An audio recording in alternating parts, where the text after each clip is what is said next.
بسم اللہ الرحمن الرحیم۔ شروع اللہ کے نام سے جو بہت مہربان نہایت رحم والا ہے۔ حدیث رسول، حدیث سنن ابن ماجہ، درجہ صحیح 772۔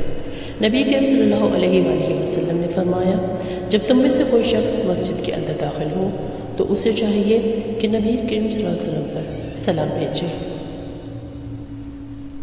اور اس کے بعد یہ دعا پڑھے: اللہم افتح لی ابواب رحمتک۔ ترجمہ: اے اللہ میرے لیے رحمت کے تمام دروازے کھول دے۔